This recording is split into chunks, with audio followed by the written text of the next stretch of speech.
Hey, this is Aurora Folks from the Nocturnal, and tonight we are taking over the Tribeca Film Festival here in New York City for All Up in the Biz. We've got to check this movie out and get into these interviews. Stay tuned. Here's what I'm going to sing.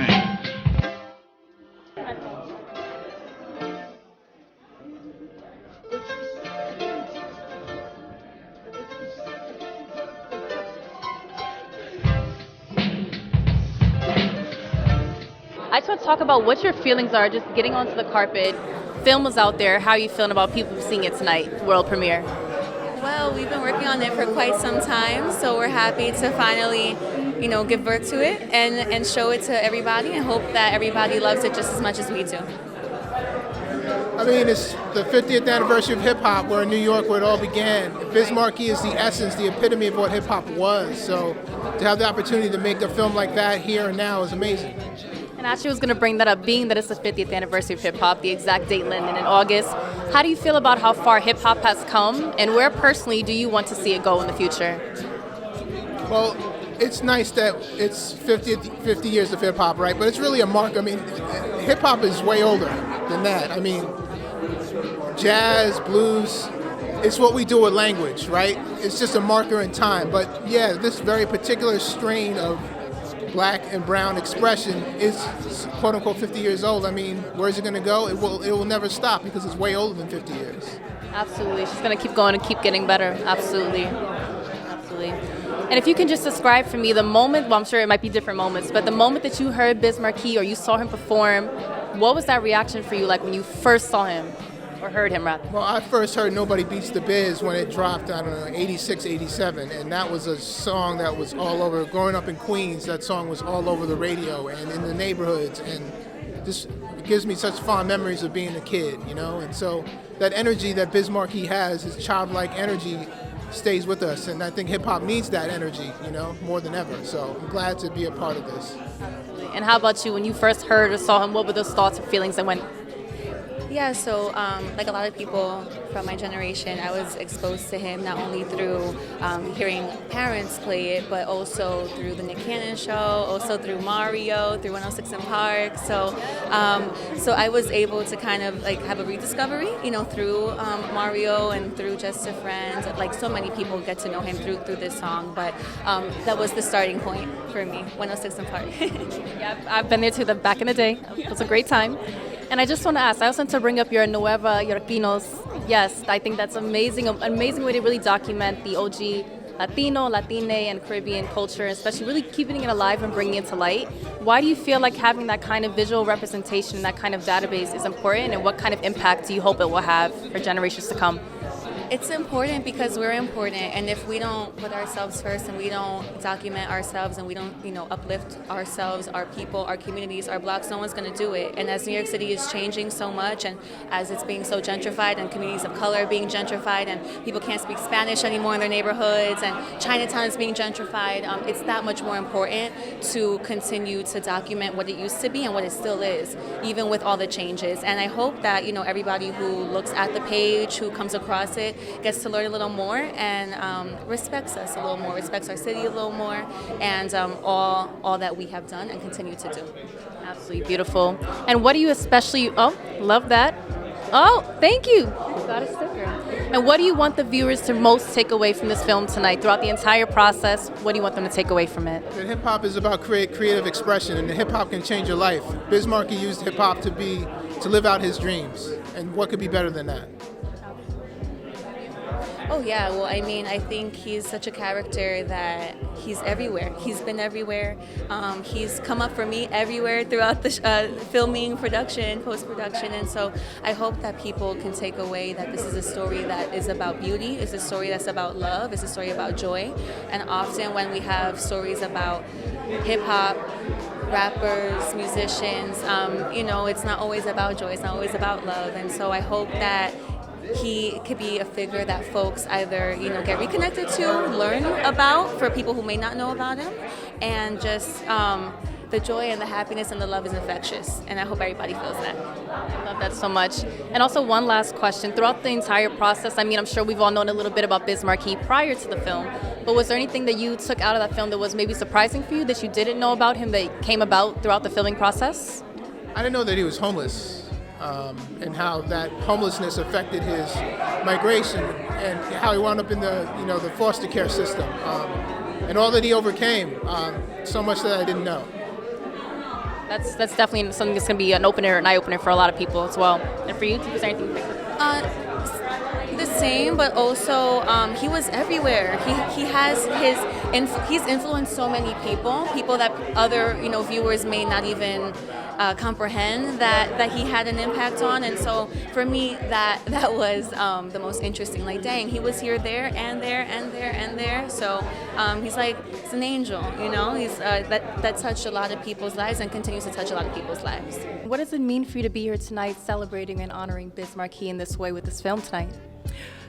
I made Biz a promise and his fans a promise that I would keep his legacy alive. This film that I executive produced is pretty much a love letter to him and his fans. I'm so excited. Amazing. And was there a special moment or anything really special and fun that you took away from the film? Of course, I'm sure you had many moments with Biz as well, but was there something in particular that stood out for you from the film? I think the thing that I took away from the film, like as we were filming it, was everyone that got interviewed, they all had almost the same thing to say about Biz. So if you keep hearing the same thing over and over from many, many people, that's who you were. And that's what I got from shooting the film.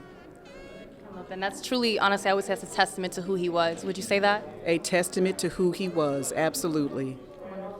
And since it's also the 50th anniversary of hip hop, how does it feel to just be living in that moment? And also, do you have any celebrations coming on with that?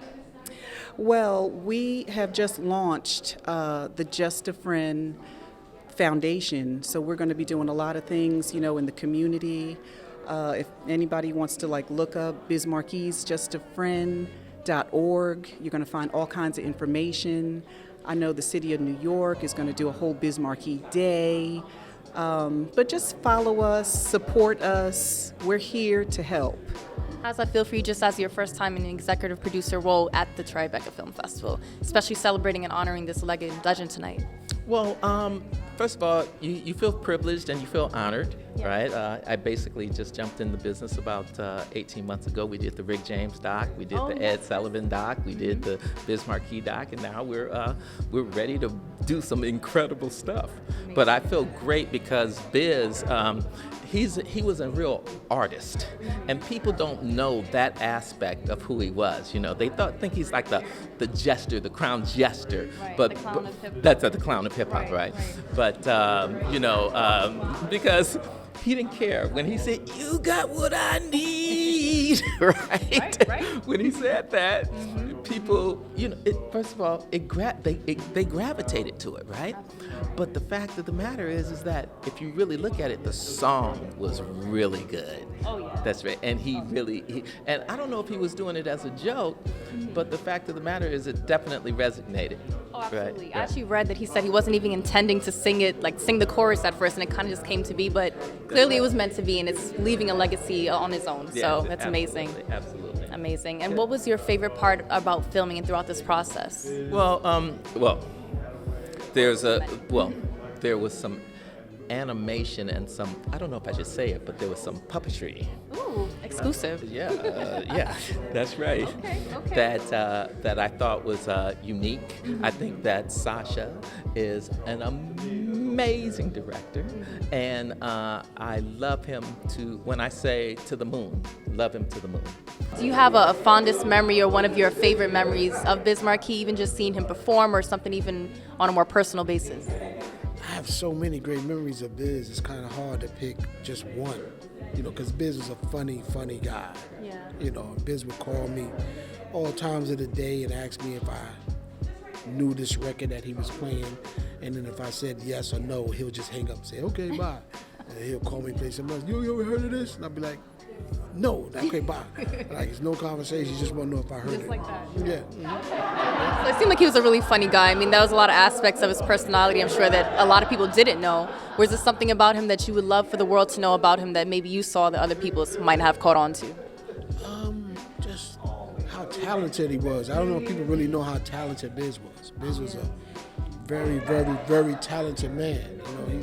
Great producer, great beatbox, great songwriter, great singer. Oh yeah. You know, just a hell of a guy, man. One of a kind. Definitely no other dude sound like Biz. Yeah. And what is by far, I mean, I'm sure it's not an easy decision to make, but what is your top Biz Markie song or even top Biz Markie line? Top song. I love so much of Biz stuff. It's kind of hard to give you a top song. You know, I love Nobody Beats the Biz, The Vapors, Tallest Do Rap, so many. You know, my man Rich, so many songs, man. I don't have a favorite, I just have a bunch. Well, there's so many to go through, so I'm sure it's hard to choose. But if there's one thing that the viewers can take away from this film, what would you want that to be? I would want them to understand the kind of man that he was, the talent that he left, the legacy that he left, the fun, the memories, the great times. Just when you think of Biz, you laugh, you smile, you're not sad. You know, you're just always laughing because he's just a funny, great guy. So hopefully they see this and they leave with a big smile. Of course, it's going to be emotional as well because he's no longer here, but he's here in spirit. So this is like very emotional for me. You know, Biz was one of my best friends since we were 17 years old. You know, and we used to hang out at all the clubs together. And when I started running a club myself, the Latin Quarter, during the golden era of hip hop, Biz was one of the first people I put on stage. You know, and to watch him rock the house with Roxanne Shante and Big Daddy Kane before they even really had records, with Biz doing the beatbox, there was nothing else like it. I can't even imagine, like, to have been in that time and seeing all these just young artists coming to be in their own and like seeing them before they just launched into an amazing career that had to just be amazing just to even witness that. Yeah. But the beauty of the Latin Quarter, you know, in only 2.5 years, we launched the careers of over 100 rap stars. You know, Biz Markie, Big Daddy Kane, Shantae, the whole Juice Crew, Eric B. and Rakim, Queen Latifah, MC Light, Heavy D and the Boys, EPMD, Nice and Smooth. It was just an unreal time, and Biz was right in the center of it, and he was one of the spark plugs that helped set it all off.